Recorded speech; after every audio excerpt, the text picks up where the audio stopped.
A lo largo de la historia han habido casos y misterios sin resolver. A finales de los 60, en California, existió un asesino serial que mantuvo durante mucho tiempo en alerta a todas las autoridades y atemorizó a toda la población.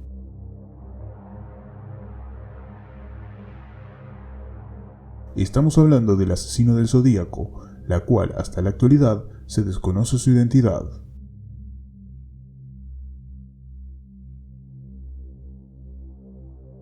Las autoridades investigaron y determinaron que dicho asesino estaba involucrado en múltiples casos. En su mayoría, habría atacado a hombres y mujeres que rondaban los 20 años de edad.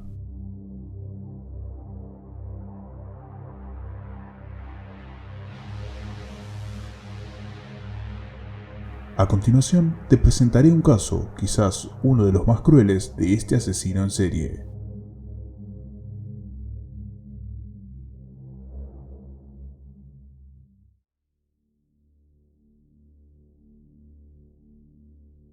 Uno de los crímenes más aterradores cometidos por este asesino sin rostro fue el de Darlene Ferrin, camarera de un restaurante italiano que sentía que alguien le observaba y la perseguía desde un tiempo atrás.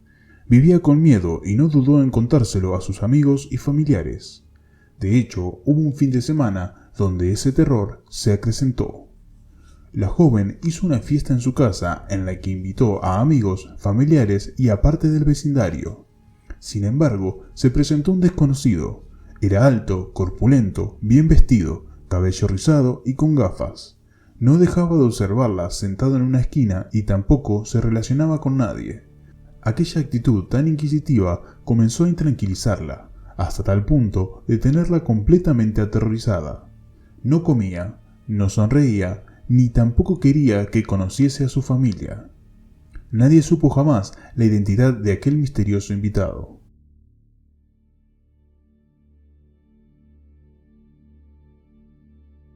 Tras este incidente, ocurrió la tragedia. Era el 4 de julio de 1969, día en el que Darlene había hecho varios planes con su marido, parientes y amigos. Aquella noche era especial para ella. Se elegiría a Miss Fuegos Artificiales y su hermana, llamada Linda, era una de las participantes. La camarera quería tenerlo todo listo para la ocasión, pero un hombre la estaba buscando. Aquel desconocido al que tanto temía Darlene insistía en hablar con ella. Incluso una testigo aseguró haberla visto charlando con un individuo corpulento en el aparcamiento del restaurante italiano, lugar en donde trabajaba. Tras varias horas y casi a medianoche, una nueva llamada alertó a la joven. La conversación fue breve. Minutos después, un vehículo comenzó a perseguirla a toda velocidad. En teoría, el Zodíaco acababa de emprender una nueva cacería. Darlene dio varios giros bruscos para despistar a su perseguidor, pero el desconocido consiguió que Darlene conduciera hacia un callejón sin salida.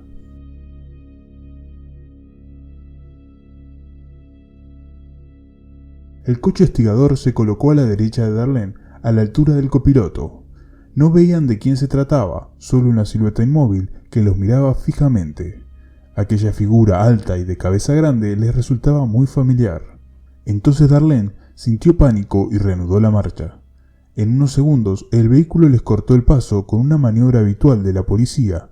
El desconocido se bajó del coche y con una linterna en la mano se acercó al vehículo. El supuesto Zodíaco disparó su pistola hacia el interior del coche, dando 7 de los 9 disparos en Darlene. 4 disparos impactaron en el brazo y el resto en la espalda, el pulmón y el corazón. La camarera terminó desplomándose sobre el volante. Cuando parecía que todo había terminado, el desconocido volvió a arremeter contra Darlene. Tras el crimen, el asesino inició su particular periplo telefónico con la policía.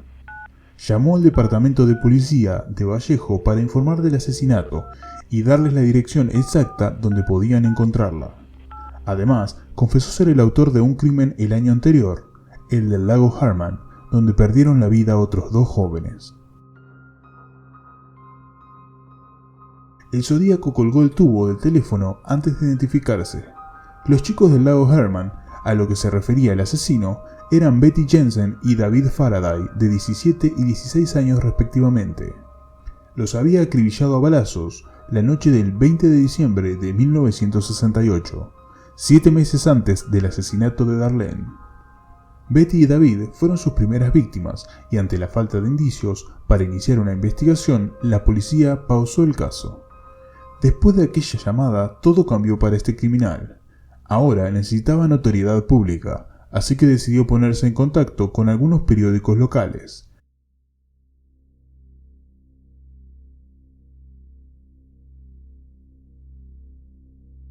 Envió una primera carta al San Francisco Chronicle, Vallejo Times y SF Examiner. Las hojas estaban escritas a rotulador, con faltas de ortografía y con una caligrafía muy pequeña, apretada, fría y en tono muy amenazante. Eran notas con información crucial que solo podían conocer los investigadores y el autor de los crímenes. El Zodíaco no solo daba datos sobre sus crímenes, sino también inició un juego con los medios. Quería que los periódicos descifrasen un criptograma con 8 filas y 17 símbolos distintos, porque allí se escondía su verdadera identidad.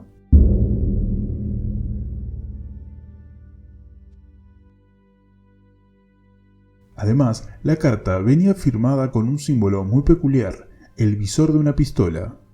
Este signo terminó convirtiéndose en la famosa rúbrica del asesino del Zodíaco en todos sus homicidios.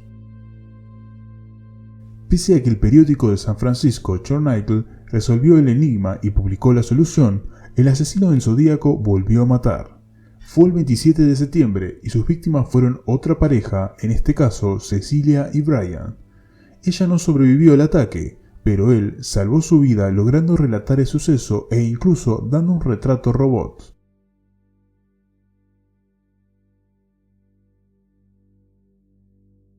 Parecía que los investigadores estaban cada vez más cerca de atraparlo. Incluso el asesino volvió a dejarles un mensaje cifrado en la puerta del coche de los jóvenes, las fechas de los anteriores crímenes. Quería que supiesen que no era un imitador. 2 semanas después de aquel crimen, el Zodíaco nuevamente volvió a matar.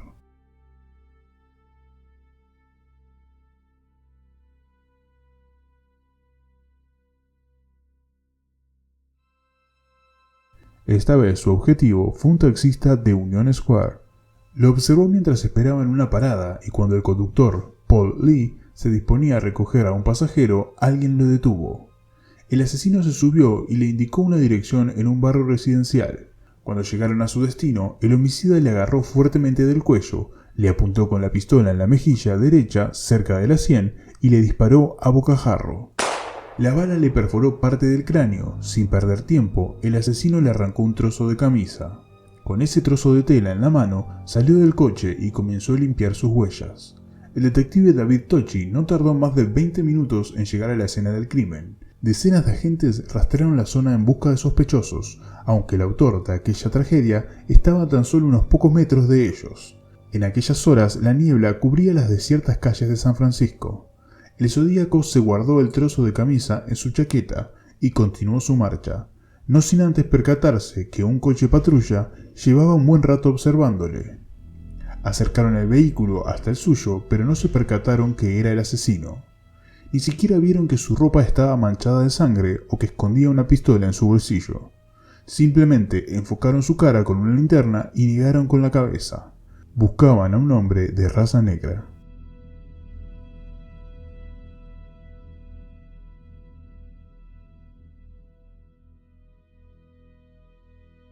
El homicida volvió a escapar y a reírse de la incompetencia de la policía. Lo tuvieron delante de sus narices completamente ensangrentado y no se dieron cuenta de nada. Aquí el asesino, aún más confiado, envía otra carta a los periódicos de San Francisco. Era el 14 de octubre y dicha carta comenzaba con el nombre del asesino, seguida de los múltiples detalles que completaban la escena del crimen del taxista. Junto al escrito incluyó el trozo de la camisa manchada de sangre con la que borró todas las huellas. No quería que hubiese duda alguna sobre la autoría de ese último crimen. Además de eso, lanzó una nueva amenaza, esta vez a los más pequeños.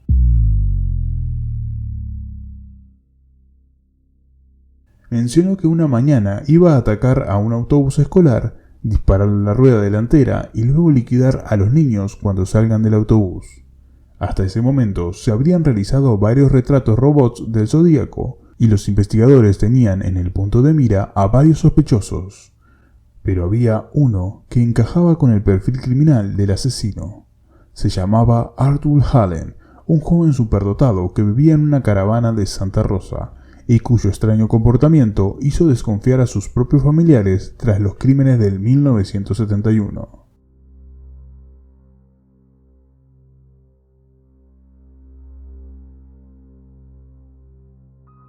Era un apasionado de los rifles y las armas. Lo encontraron con un cuchillo ensangrentado. Tenía escondida una carta repleta de símbolos extraños y portaba un reloj marca Zodíaco y un anillo con la letra Z. Parecía que todas las piezas iban encajando. En cuanto la familia contó su mal presagio a los investigadores, acudieron rápidamente a la caravana. No lo encontraron. Aún así, los detectives registraron su propiedad. El olor era nauseabundo. Corazones de animales, hígados, cadáveres de roedores mutilados y todo aquello entre la basura. Le detuvieron en cuanto cruzó la puerta. Ya en prisión, le realizaron toda clase de pruebas periciales, una de ellas un examen caligráfico para comparar su letra con la de las cartas del Zodíaco. Pese a los indicios, se demostró que dicho hombre no era el Zodíaco.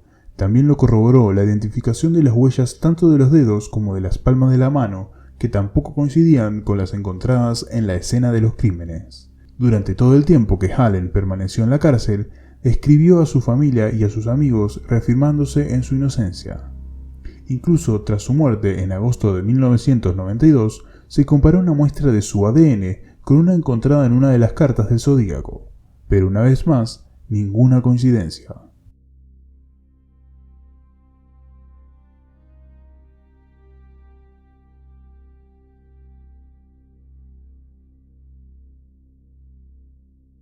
No hay una respuesta clara porque entre la investigación encontrada desde junio de 1971 hasta enero de 1974, las cartas del Zodíaco se interrumpieron de forma misteriosa, fecha que coincide curiosamente con el registro e interrogatorio de la caravana de Hallen. Y con cada crimen el asesino siempre lo reivindicó. Cada año salen nuevas hipótesis y teorías acerca de la identidad de uno de los asesinos en serie más importantes del siglo XX. Una de las últimas nos lleva hasta Gary Stewart, en cuyo libro llamado The Most Dangerous Animal of All, publicado en 2014, asegura ser el hijo del asesino del Zodíaco.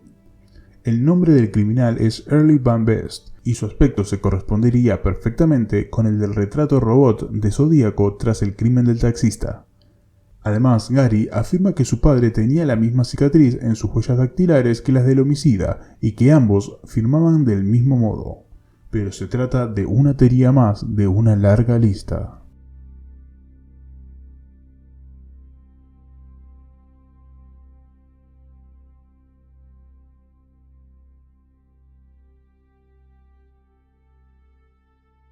Quizás estaríamos ante el crimen perfecto. Con los datos sobre la mesa podríamos decir que sí. Hasta el momento lo es, porque pese a las pruebas y los indicios recabados, jamás se ha demostrado quién o quiénes son los verdaderos culpables. Aunque el detective privado Tom Boyd tiene claro que el ADN es lo único que podría resolver este caso, ya que trae durante décadas a todos los investigadores exhaustos con el caso. Para Boyd, el asesino en serie apodado el Zodíaco podría estar tomando café a tu lado, o podría estar sentado en la parada del autobús. Siendo esto cierto, dicho sujeto rondaría en la actualidad entre los 80 o 90 años de edad.